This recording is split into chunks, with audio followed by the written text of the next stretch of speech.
This is Right to Life Radio with John Gerardi on Power Talk 96.7 and AM 1400, a production of Right to Life of Central California. And now, here's your host, John Gerardi.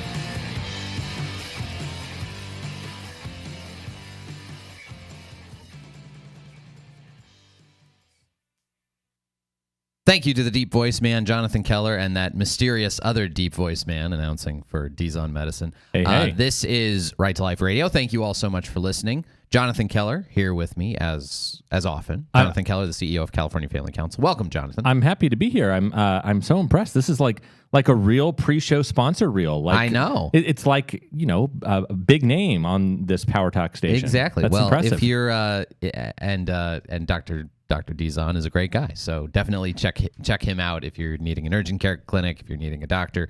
Get in touch with Dr.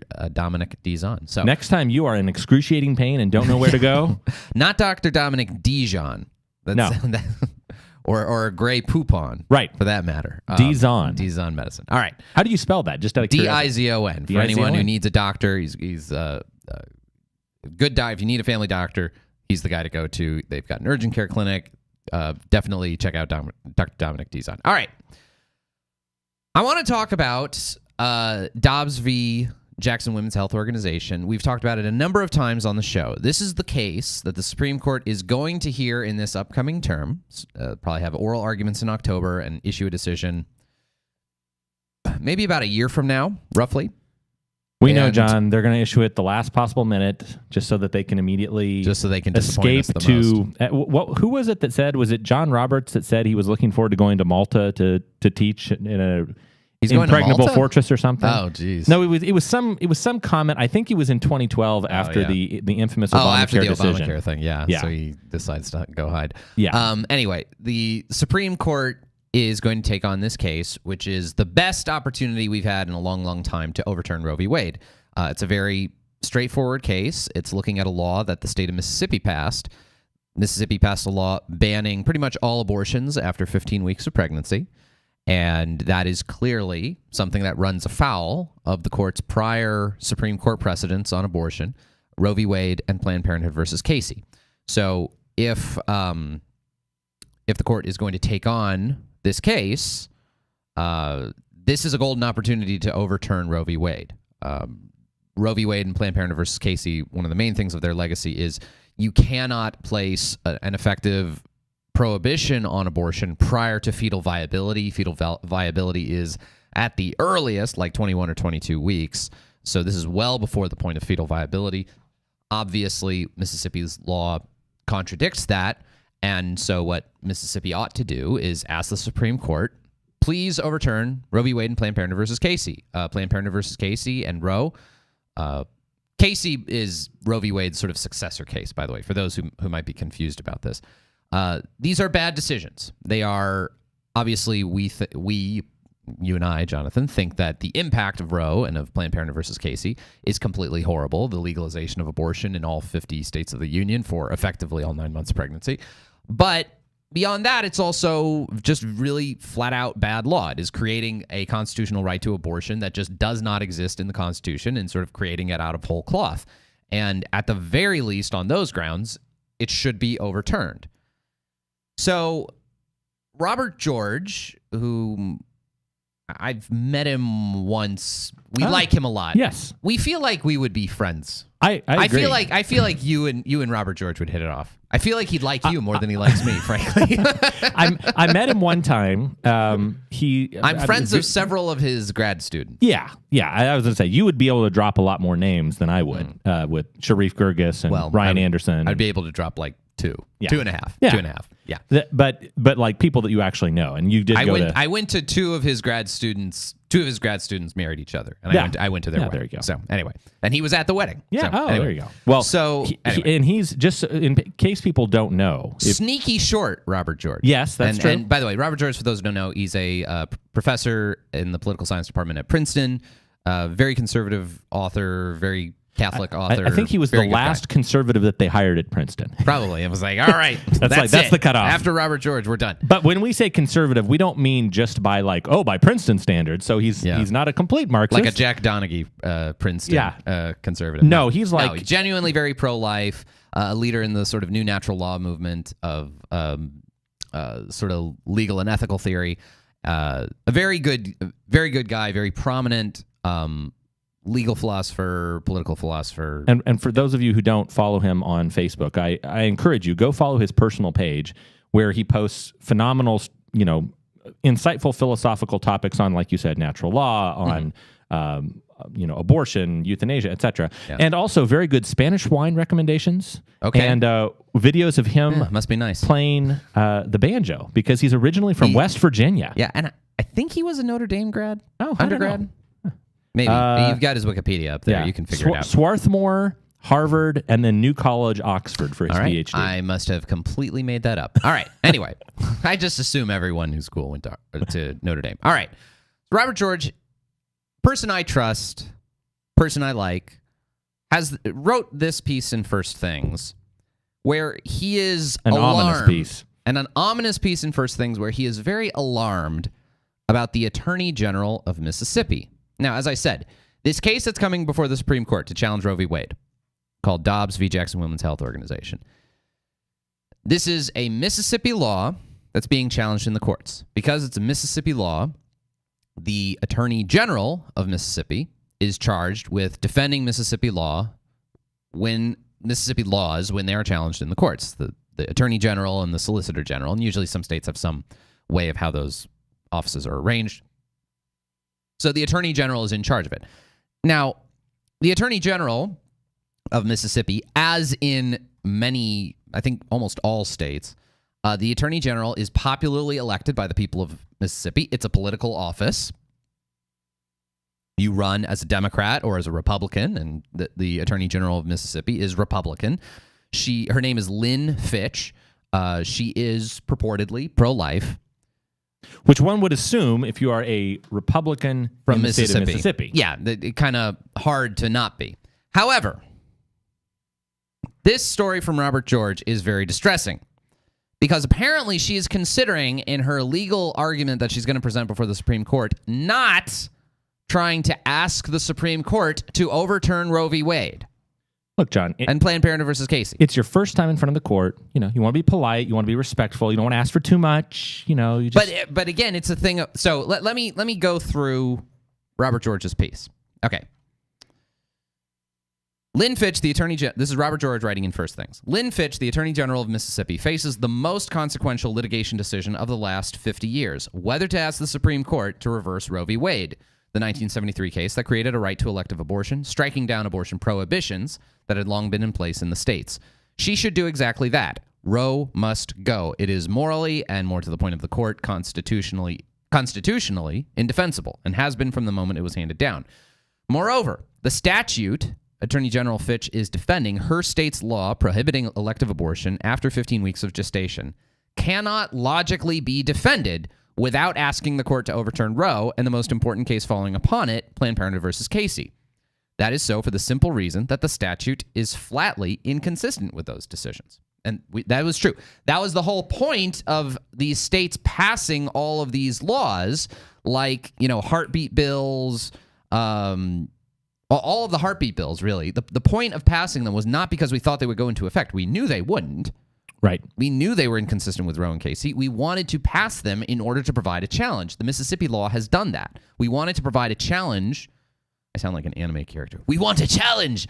We wanted to provide a challenge to Roe v. Wade and Planned Parenthood versus Casey, and that's what these are. And John, we should point out there are at least two schools of thought when it comes to passing pro-life legislation, and there is the right way and the wrong way. That's right. I'll put it. So for example, there are some states that look at the existing frameworks that were established by Roe v. Wade and then by Planned Parenthood versus Casey and then by Gonzalez v. Carhart, yada, yada, yada. And they say, okay, let's do the most within those limits. Yes. So that it can be upheld as constitutional. We see this is what the Supreme Court has said. These are kind of the boundaries of what we can do. What are the ways we can kind of get up to that line without getting our law struck down? And that's not unreasonable.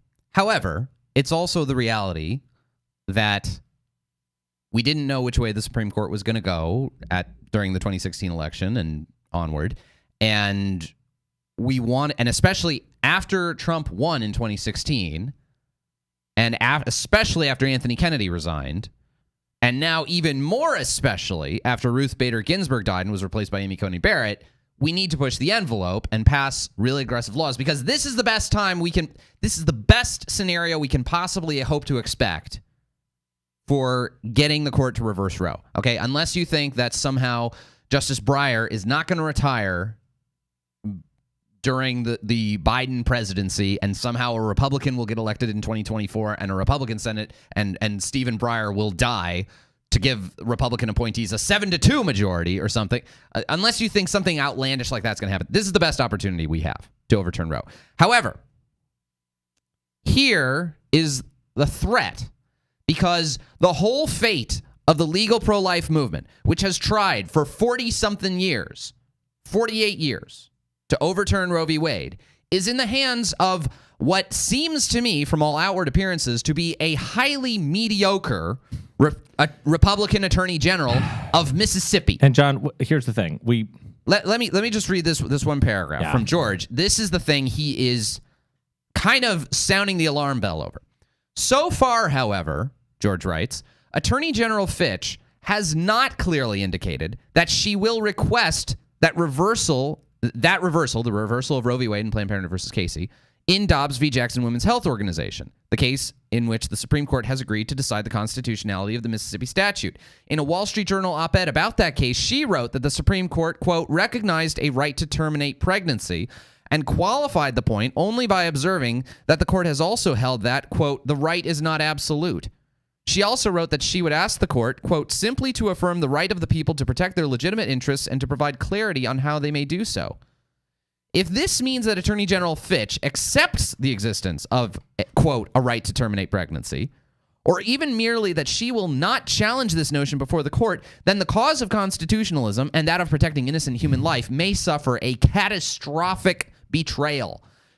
John, hold on. I think he's overreacting here, because everyone knows that if this case doesn't go the way we want, we can just try again next year. I mean, the Supreme Court has to take every abortion case and again, that they get, right? Right. Well, wrong-o. Thank you, Jonathan, for purposefully leading us into the wrong-o. The court has taken this case. It took them months to agree to take it. Yes, there are other things. There are other cases that are lingering around. But if they decide this thing the wrong way, they may not take any of these other cases that are lingering around. Okay, all these states that have 6-week abortion bans, heartbeat bans, all that, bans prohibiting abortions that are chosen simply for the child's disability or Down syndrome or sex, all of those could just go away if the court decides this wrongly. Now, the court could reverse Roe and Casey, even if this attorney general from Mississippi does not ask. They could. Do you want to take that risk? Do you want to take that risk with John Roberts, Brett Kavanaugh, and sad to say, because she hasn't exactly been stellar this term, Amy Coney Barrett, it pains me to say. Again, John, I think you're just being hyperbolic here. When was the last time that the court has refused to offer relief on a controversial case that had been percolating for months or years? Oh, wait. The court is doing that constantly. What we see from the Supreme Court is that it is constantly taking, with controversial moral questions, like LGBT questions, things like that, they are deliberately trying to sidestep the key issue and answer these cases in the most narrow, procedural, non-substantive ways they possibly can. They just did that in this case where Catholic Adoption Agency in Philadelphia was challenging a Philadelphia ordinance saying that we're only going to give licenses to adoption agencies that will place kids with gay parents.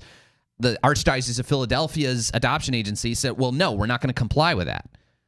And the court, instead of just answering the question, said, well, actually, the form that the city of Philadelphia had, it made it not a universally applicable law, so we're going to sidestep this issue, leaving the Archdiocese of Philadelphia in essentially the exact same spot they were before. Anyway, I'm getting off track. It's true. But it's clear that Roberts is doing everything possible not to issue really controversial decisions on big, hot button cultural questions, and he's usually able to drag at least one of the other conservatives along with him to give the 3 liberals 2 additional, conservative allies to give them a 5-4 win, a 5-4 non-loss, really, and a non-win for us.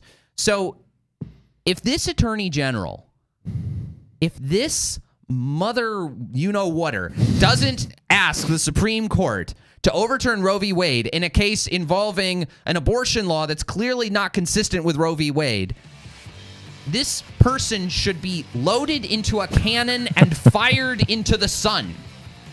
All right, when we return, it's going to lead into another rant for me and Jonathan about why do we elect these people?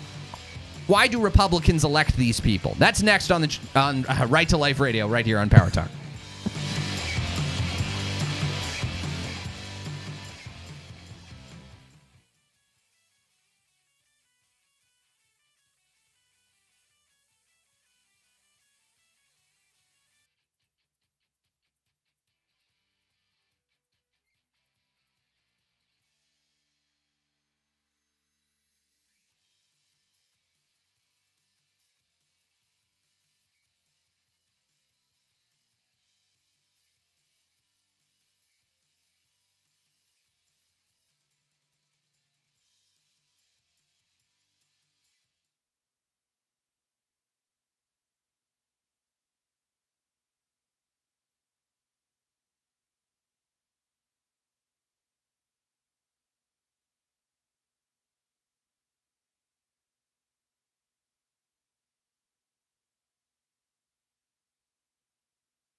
Right to Life Radio.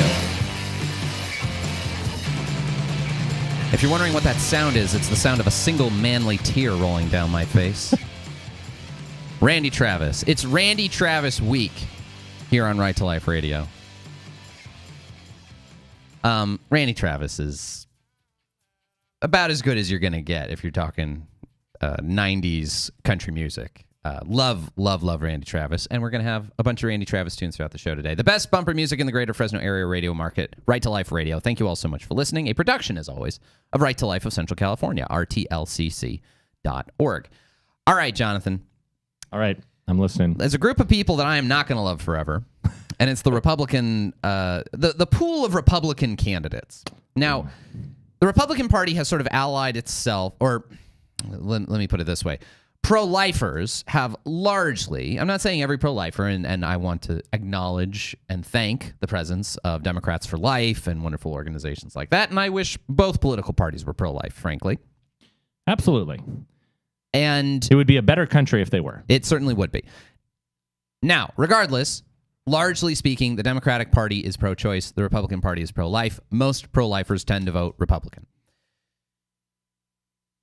The problem that I see is, and I used to think pro-lifers overstated this back in the day, that they would say the Republican Party is only using us for our votes. They don't really care about life. And I thought sometimes, I think that's a little excessive. I don't know. I think they, you know, they look care. At all these, look at all these, you know, anyway. John, they schedule a symbolic pro-life vote for the week of the March for Life every year. How much more sincere can you get? I know, and it's definitely so substantial and not just purely symbolic, and it doesn't actually do anything.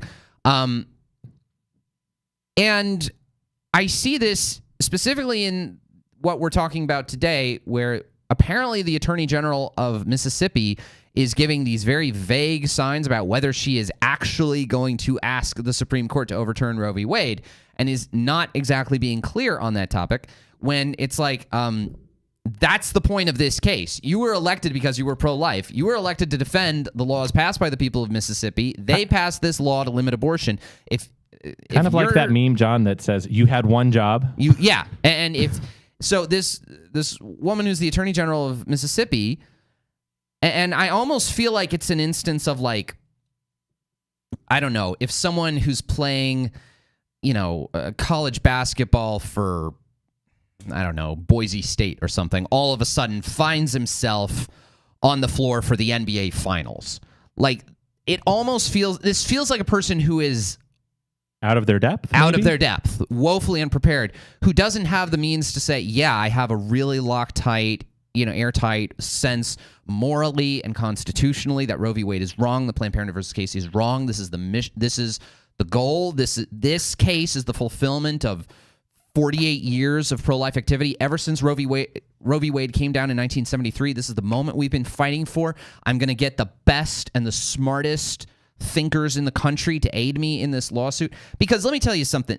The notion that the whole 48-year legal pro-life movement is in the hands of the more or less randomly selected Attorney General of Mississippi. Not in the hands of, I don't know, here's Robert George writing about this. Maybe let him try and write the brief. Not in the hands of my old law professor, Carter Snead. Not in the hands of any of the law faculty of Notre Dame. I know I can think of 5 or 6 lawyers on the law faculty of Notre Dame who are all Supreme Court clerks, brilliant lawyers, who would drop everything they are doing. They would quit their job. They would quit their job, move to Mississippi for 6 months to oversee this litigation. Okay? Like, if you asked Rick Garnett or Nicole Garnett or any of the people on the Notre Dame faculty who are professors of mine who were devout Catholics and sincerely pro-life, they drop everything to do this. And they're not the only ones. There are professors at Harvard. There are professors everywhere in this country who would drop everything to fight this. But we're left with the litigation decisions of the Attorney General of Mississippi, who's in the Wall Street Journal with an op-ed, sort of conceding that a right to abortion exists in the Constitution and that she's just kind of wanting some clarity.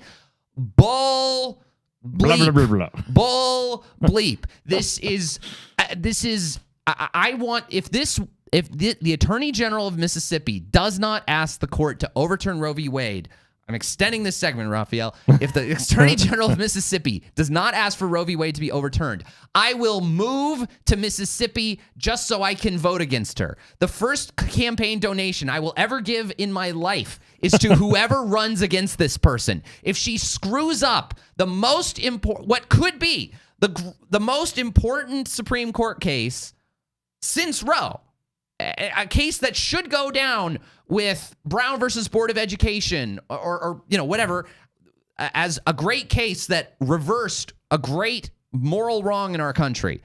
If she screws this up, it is an indictment of the whole Republican Party. Why do we elect these people? The Republican Party, and I'm afraid, I hate saying this, but I think there are too many people who run for elected office as Republicans because they kind of care about taxes and deregulation and all this other stuff that I would pitch out the window in a heartbeat. I'd raise the marginal tax rate to 90% if it meant we could abolish abortion. So if this person does not do this, I mean, I just don't know what I'll do. This would be just the greatest loss in history if this doesn't happen. So anyway, I've ranted and ranted. All right, we're going to go to California and give a little roundup of where we are with some of the really worst of California state pro-choice legislation. Jonathan's here to go over all of that with us next on Right to Life Radio, a production of Right to Life Central California, rtlcc.org.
Randy Travis.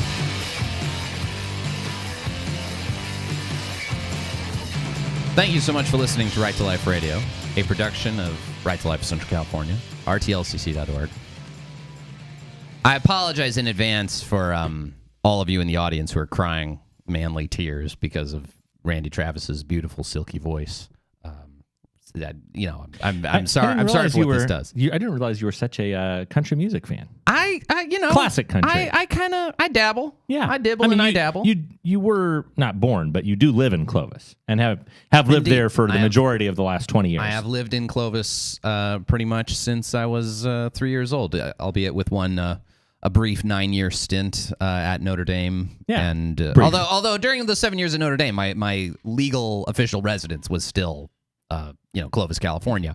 But yes, after 9 years in the wilderness, I'm back to the warm embrace of Clovis, California. So anyway, Right to Life Radio, thank you all so much for tuning in. It is, as always, a production of Right to Life of Central California, rtlcc.org. And what I want to do right now is thank all of you who are members of the 300 Club. A lot of you joined our 300 Club around this time last year, and we're going to make another little push for it this year. The 300 Club is a great way for those of you who maybe, Jonathan, you are not a multi-millionaire. No, just you're a multi-thousandaire. That's right, multi-thousandaire. As am I. Thousandaires only listening to this. That's show. right. But for the people, the common man. Yeah, for the common man who's maybe saying, you know what, I don't have $1 million. I don't have a Lamborghini in the front yard. Well, the 300 Club is for you. This is a way of supporting Right to Life in Central California, carrying on our day-to-day operations for $300 a year, $25 a month, and that's an excellent way to help support us. So I want to thank some of the people who have recently signed up. Marianne Belfi, Mike and Leanne Bone, Barbara Fletcher, M. Jean Floro, Vincente and Maria Rios Garza, Nathan Ribb, John Thornton, Luis and Cecilia Vasquez, I'm not sure which way, Stephen and Courtney Esqueda, Vicente and Maria, the Garzas again, read that twice, Richard Deshodian, Angelica Balderas, Johnny and Teresa Dominguez, and Pat Lutz. Thank you all so much for joining the 300 Club, a club to which I would never join any club that would admit me as a member, but as Groucho Marx used to say, but hey, everyone's welcome in the 300 Club. All right, Jonathan. So, Jonathan, let's pull up our list of bad California pro-choice legislation. Yes. There is a lot of it, and a lot of this legislation is still advancing. I continue to be amazed by, we talked about it a lot on the show in the last few weeks, the buffer zone law. So we have some updates on that, John. All right, well, let's hear it. So this is Senate Bill 742, Senate Bill 742, which basically it prevents any kind of protest activity within a 100-foot radius of the door of a, quote, vaccination site. Prohibits protest activities related to vaccination within 100 feet of a vaccination site or within 30 feet of someone entering the vaccination site. So I don't know how those numbers kind of wind up stacking up with each other. The problem is that pretty much every abortion clinic is also a, quote, vaccination site. The legislation does not specify COVID vaccinations. It just says vaccination site, and pretty much every abortion clinic offers HPV vaccinations. So does this legislation prohibit pro-lifers from being in the vicinity of an abortion clinic and engaging in what we believe to be protected free speech activities? That is the question. So, Jonathan, what's our update? What are our updates we have with SB 742? So I want to read you this specific item here on Section 1. It says, Section 594.39 is added to the Penal Code to read, and this is where there's the big amendment.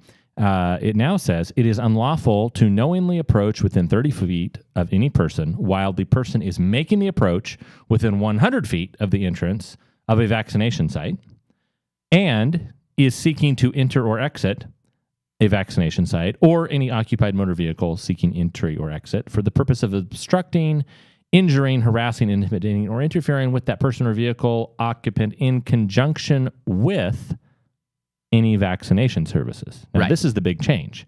Before, in conjunction with? Yes. Now, that's interesting. So Yes. what does in conjunction with mean? So That just seems like bad grammar. I'll say off the. I'm sorry. I should say not conjunction. It says in connection. In connection with. Okay. But it specifically says before it said you can't go there. Period. During the time period within an hour of open or close, if it's when vaccinations are happening. But now, John, they are trying to. I'll note that a lot of these clinics, it's not like Krispy Kreme, where at Krispy Kreme, when they're serving the hot donuts, they have the red light on, the red neon sign in the window. So most clinics that are providing a vaccine don't do that. It's not like they say, vaccines about to be offered. Your First Amendment rights are now curtailed. It's not like they're going to do that. Here's the trick. It says that you can't do it if it's in connection with vaccination services. Well, then in the text, item number 7 or subpoint number 7 says vaccination services means the medical service of administering or to an individual a dose of a vaccine or other immunizing agent. So, John, as I listened to it today, it sounds like even in the committee, several of the senators, or the assembly members actually were saying, I think one of them was saying, well, I'm going to vote for this today, but you got to change this. You got to amend this because it's going to be legally problematic. Right. So now, John, what they've done is let me see if your acute lawyerly brain can catch the noticing thing here. Let's go for it. They're saying, okay, look, we understand that there could be other reasons why someone might want to approach somebody. So we, the government, are not saying that you can never approach somebody. We're just saying that this specific type of speech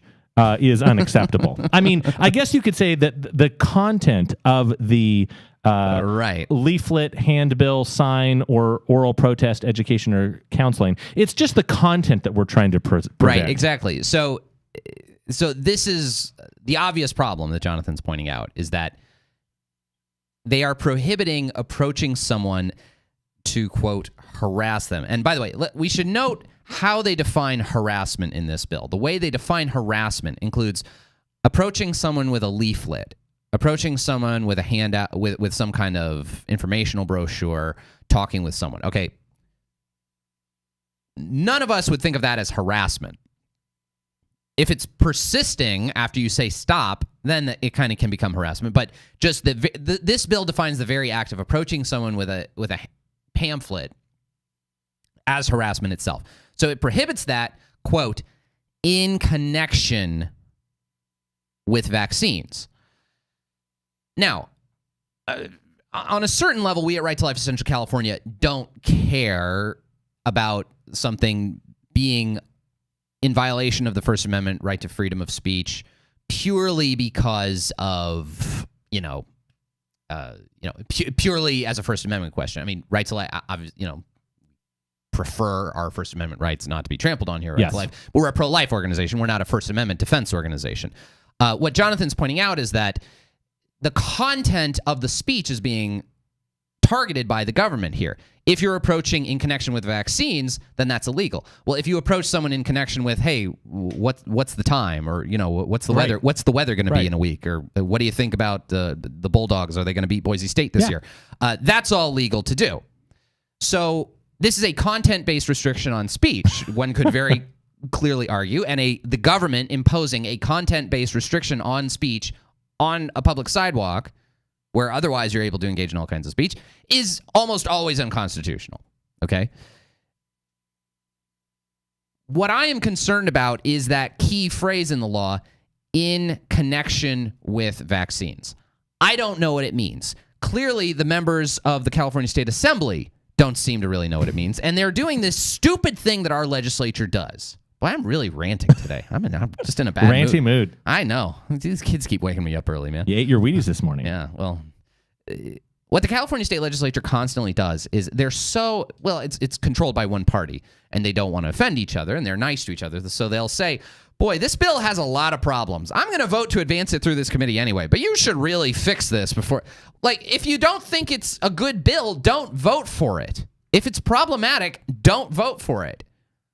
Withhold your support until they make the necessary changes, and then vote for it in committee. But what these legislators do, they just pass bills out of committee. They just pass them out of committee, pass out of committee, and this piece of garbage just keeps going and going and going and barely getting fixed until it gets to the floor where, politically speaking, you might just have to vote for a bill even though it's a piece of garbage. And John, it gets even better because this particular bill is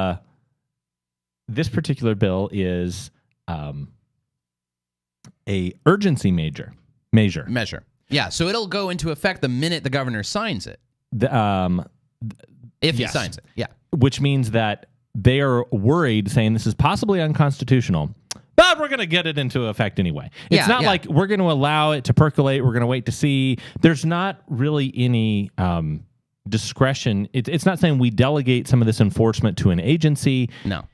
You're essentially going to have, though, John, the thing that stinks, and it's very bad to have unconstitutional laws on the books. Obviously. Sure, as a basic principle, try not to do it. Yeah, but it's also really bad to have unconstitutional laws on the books that then just don't get enforced, because then it basically lowers the respect for all rule of law. Because if you're a police officer and you get this added to the penal code and you're like, well, that's never going to work, I'm not going to enforce that. Well, and that's the other problem with it. How on earth is a cop supposed to enforce this? Yep.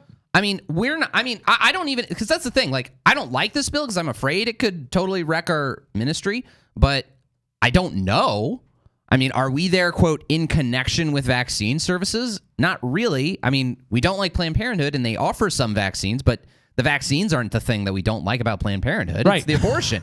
And if you gave me a trade, John, and said, the government is now going to provide free vaccines, every type of vaccine at every Planned Parenthood, but they're going to stop doing abortions. Oh, sure. If all Planned Parenthood offered were vaccines or HPV vaccines, we wouldn't be out there. We could save some money. We wouldn't have to rent the flipping building we have next to Planned Parenthood. But so that's the thing. I don't know. I don't know what this means. In the meanwhile, a major ministry that our organization participates in, I'm not sure if it's going to be swamped. And as you said, Jonathan, this is an urgency bill. So what that means, folks, is that most pieces of legislation in the California legislature, when they pass, they don't go into effect right away. They go into effect usually on January 1st of the following year. I think that's what how a lot of bills structure themselves. Or they have some other timetable depending on what the thing is and how it's enacted. This is an urgency measure, so it's going to go into effect the minute the governor signs it. And the governor, usually he takes from about mid-September to mid-October, he signs all of the laws that the legislature has passed over the course of the legislative year. So the minute it gets signed in September or October, we got to figure out what we're doing. We, as in Right to Life of Central California. I mean, I got to decide, all right, are we going to obey this law? Does this law mean that we can't do our sidewalk ministry? Are we going to protest this law? Are we going to file a lawsuit against this law? Are we going to engage in civil disobedience? Usually Right to Life does not engage. Actually, it's part of our bylaws. We don't engage in civil disobedience, so presumably we would just file a lawsuit. But I mean, Right to Life is honestly, for those of you listening, if this law is passed and if it is applied to pro-life protesters saying that you can't protest outside of abortion clinics, Right to Life will be in some way, shape, or form involved in a lawsuit to fight this thing, because this is wrong. This is an infringement on our First Amendment rights, and this is not something new. Okay, a lot of states have tried to impose these kinds of abortion clinic buffer zone laws, and we're going to fight back so that our work of reaching out to women going into and out of pregnancy centers, out of abortion clinics, will not be impeded. All right, we're going to close out the show in an odd way, an ode to Meghan McCain. Oh. Next on Right to Life Radio, right here on Power Talk.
Right to Life Radio.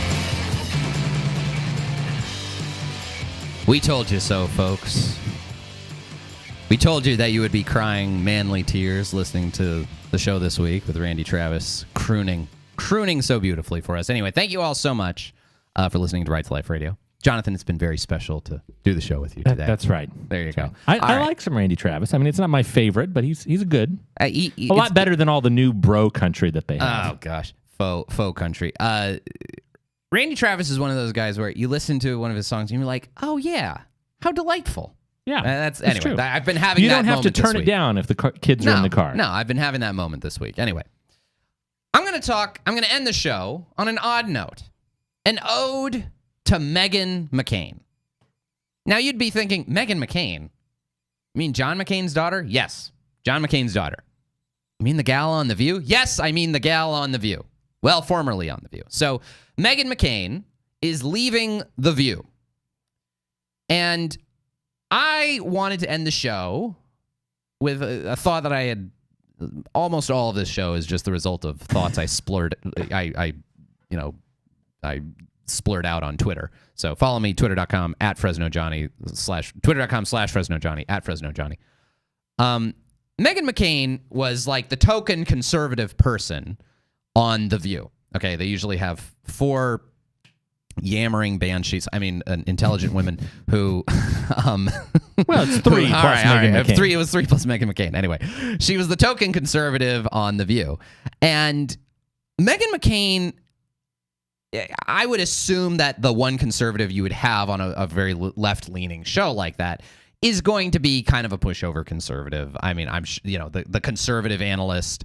The one conservative columnist at the Washington Post for a while was Jennifer Rubin, who was super left-wing. Yeah. But Meghan McCain was not that. Meghan McCain had real fortitude on that show. Because, look, we can talk all we want about politicians and their lack of bravery, lack thereof. There are politicians who, if they had received for their supposed pro-life viewpoints, like the flippin' Attorney General of Mississippi, apparently, who, if they had received 1/1000th of the hatred and bile that got spewed at Meghan McCain, and that's just from Whoopi Goldberg, 1/1000th of the hatred that Meghan McCain received for enunciating her pro-life views, and specifically her pro-life views. She was always very adamant and insistent in her defense of the pro-life viewpoint. If some of these Republican politicians that we elect because they say, oh, I'm pro-life, I love the pro-life, I believe, showing that they don't actually understand the issue. Whenever they use the definite article. Yeah, whenever they say I love the right to life. Like, all right, thanks. She clearly gets it. She clearly understands the centrality of this issue, the deep moral urgency of the issue, and she would not shut up about it on The View. I mean, she would not be silent about it. She spoke about it repeatedly. She defended her position. And the number of people who, I think maybe some of us who are on politics or talk radio, we don't understand the millions and millions and millions and millions and millions of people who are watching daytime TV. And 90% of it is total garbage, and so much of it presents pro-choice viewpoints. And Meghan McCain was the one person in that slop of a universe who, against huge opposition, saying, you know what? No, I believe in the right to life, and never back down from it. So you know what? I know a lot of Republicans don't like the McCains. I know a lot of Trump people don't like Meghan McCain. Obviously, Meghan McCain, because of the big feud between Trump and John McCain was well known, and obviously Meghan's going to side with her dad. I wouldn't expect anything else. Meghan McCain, you're all right in my book. Anytime. Here. Anytime. You want to come to Fresno and talk for Right to Life of Central California, maybe give us like a $40,000 discount? We'll host you, baby. We'll the finest restaurants in Fresno. That's right. Which might be Golden Corral. Anyway, thank you so much. This has been Right to Life Radio. We'll see you next week.